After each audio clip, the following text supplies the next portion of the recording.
conflits dans sa relation, à chaque fois avec sa fiancée, et il ne voudrait plus que ça se passe dans l'agressivité, dans l'incompréhension, parce que ça le blesse et ça la blesse. Que faire?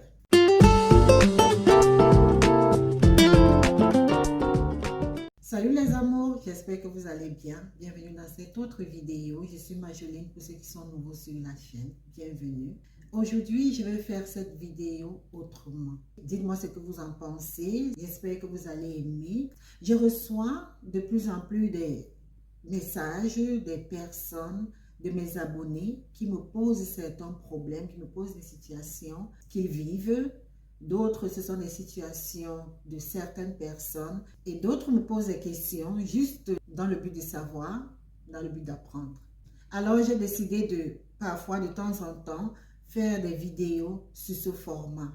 Raconter des histoires dans l'anonymat, bien entendu, dans l'anonymat. L'anonymat veut dire que je ne prononce le nom de personne et la personne qui m'a posé le problème se reconnaîtra en suivant la vidéo et en lisant les avis des uns et des autres. S'il vous plaît, vos avis sont les bienvenus. J'entends vos avis en commentaire à chaque fois. Ça compte beaucoup. Merci d'avance. Aujourd'hui, je vais parler d'un sujet. J'ai un abonné qui m'a écrit, qui me pose le problème selon lequel sa fiancée et lui, quand il y a un problème, quand il y a un malentendu, quand il y a un conflit, ne s'entendent pas très souvent. À chaque fois, ils ont des éclats de voix, ils deviennent agressifs l'un envers l'autre, ils se disent des paroles méchantes qui blessent et ils ne voudraient plus que ça se passe aussi violemment dans l'agressivité, dans l'incompréhension, parce que ça le blesse et ça la blesse. Que faire? Et en plus, la famille, ce qui me touche un peu dans son histoire, ok? Je vais lire la partie Il me dit, grande sœur, nous sommes fiancés, mais je ne sais pas si je vais continuer avec le mariage. Parce que je pense que dans le mariage, ce sera pire. Dans le mariage, on aura des éclats de voix, on sera agressif l'un envers l'autre, on ne vivra pas vraiment l'amour que nous avons envie de vivre. Ce sera pire. Et j'ai peur que mon mariage ne dure pas longtemps. J'ai peur qu'on se sépare à peine s'être marié. C'est quand même touchant. Si vous vous aimez vraiment, voici ce que je peux te dire. Régler les conflits dans une relation est un art. Première des choses, quand il y a un conflit, toujours essayer de se focaliser sur le problème et non sur votre partenaire. À chaque fois que vous avez un problème, ta fiancée et toi, focalisez-vous sur le problème et non la personne. Quand une discorde ou un malentendu se transforme en problème personnel, il peut y avoir des insultes personnelles, des insultes qui touchent. Ça, il faut essayer de l'éviter. Ce n'est pas toujours facile d'éviter, ce n'est pas toujours facile de se concentrer sur le problème au lieu de se concentrer sur la personne. Mais quand vous avez l'habitude de vous parler du problème, au lieu de vous confronter à la personne directement, c'est plus productif. Évitez au maximum de blâmer votre partenaire. Quel est le problème? Quelle est la solution appropriée? Asseyez-vous et vous en parlez. Et si la conversation devient personnelle, vous devez arrêter catégoriquement, arrêter carrément pour minimiser les dégâts. Deuxième des choses, toujours apprendre à écouter l'autre attentivement pour le ou la comprendre. Ça rassure beaucoup et ça évite beaucoup d'incompréhension, ça évite beaucoup d'ennuis, ça évite beaucoup de problèmes. Le plus souvent, dans des discordes, dans les conflits, on a tendance à vouloir prouver notre point, à vouloir prouver que c'est nous qui avons raison, à vouloir prouver que c'est l'autre le problème. On a tendance à le faire au lieu de chercher à écouter l'autre.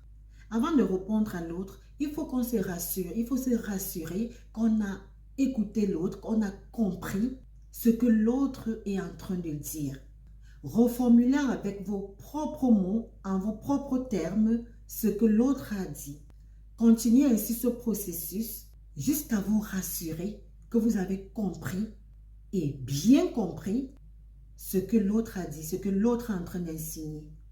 Et maintenant, faites-lui part de votre version des faits.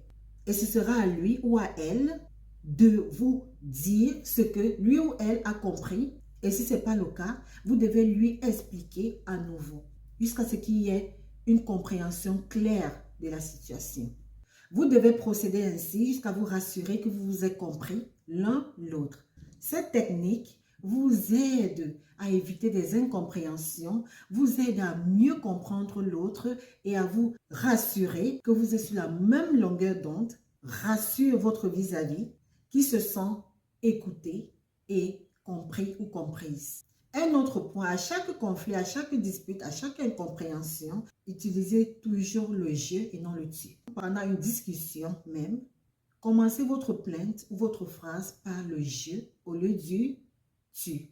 Vous pouvez par exemple dire « Je me sens blessé quand tu ne me dis pas que tu rentreras tard. Je me sens blessé quand on se dispute. Je me sens blessé quand on s'insulte. » Avec ce genre d'approche, vous assumez vos émotions. C'est différent par exemple si vous lui dites que tu ne me dis jamais que tu rentres tard et ça me blesse. Tu fais ci, tu fais ça. Dans ce contexte, votre partenaire sera sur la défensive.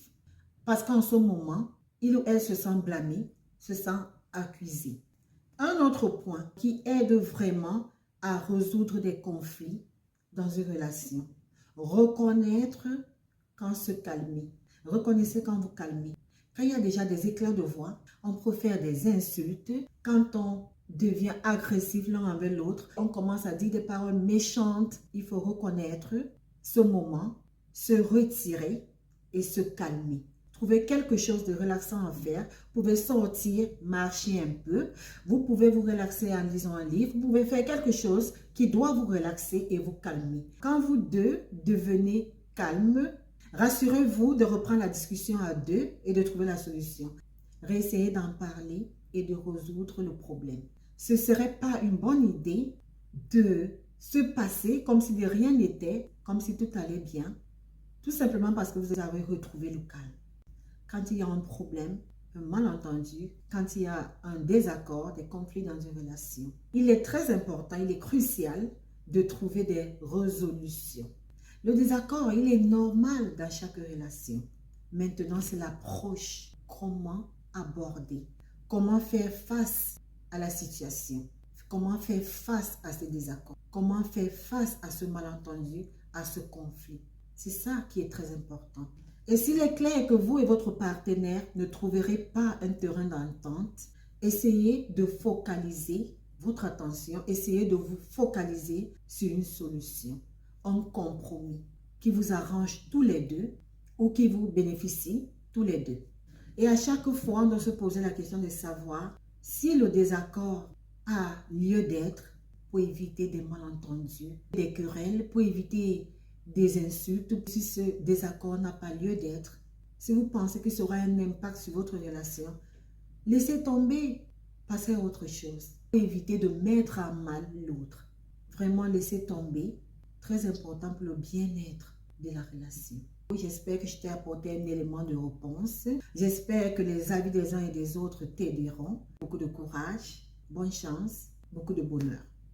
On se dit à bientôt dans une autre vidéo. Portez-vous bien. Bye.